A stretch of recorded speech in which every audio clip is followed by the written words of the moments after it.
పవన్ కళ్యాణ్ మీద ప్రకాష్ రాజ్ సెటైర్లు అయితే ఆగట్లేదు.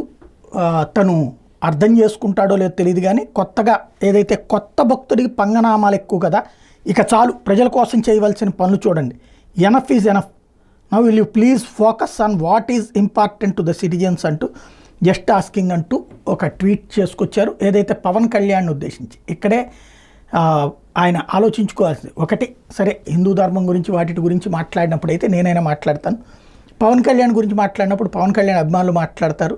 అయితే పాయింట్ ఇక్కడ ఏంటంటే ప్రకాష్ రాజ్ గుర్తుపెట్టుకోవాల్సింది, ఒకప్పుడు ఆలీ, తర్వాతన పృథ్వీరాజ్, తర్వాతన పోసాని కృష్ణమురళి, వీళ్ళందరూ వైఎస్ఆర్ కాంగ్రెస్ పార్టీ వైపుకుండి పవన్ని నిలదీశారు, విమర్శించారు. పర్యవసానం సినిమా అవకాశాలు లేకుండా దెబ్బతిన్నారు. చివరికి పృథ్వీరాజ్ ఏమో మళ్ళీ ఇప్పుడు మెగా కుటుంబానికి పూర్తిగా అనుకూలంగా మాట్లాడుతూ, జనసేనకు అనుకూలంగా మాట్లాడుతూ జనసేనలో చేరి తనను తాను కాపాడుకుని ఏదో 4 ఛాన్సెస్ సంపాదిస్తున్నాడు. అలాగే ఆలీ మొన్న ఈ మధ్యనే నాకు ఈ రాజకీయాలు వద్దు, ఏమొద్దు, నేను రాజకీయాలకు అతీతమైన ఉన్న, అంతకుముందు ఆలీని ఎట్లా చూడాలో చూసారో అలాగే చూడన్నట్టు తన స్కిన్ సేవింగ్ పని చూసుకున్నారు. అంటే ఆయన కూడా పవన్ కళ్యాణ్కి సరెండరు లేదా మెగా ఫ్యామిలీ వీళ్ళతో వద్దు అన్నటువంటి రూట్లోకి వెళ్ళారు.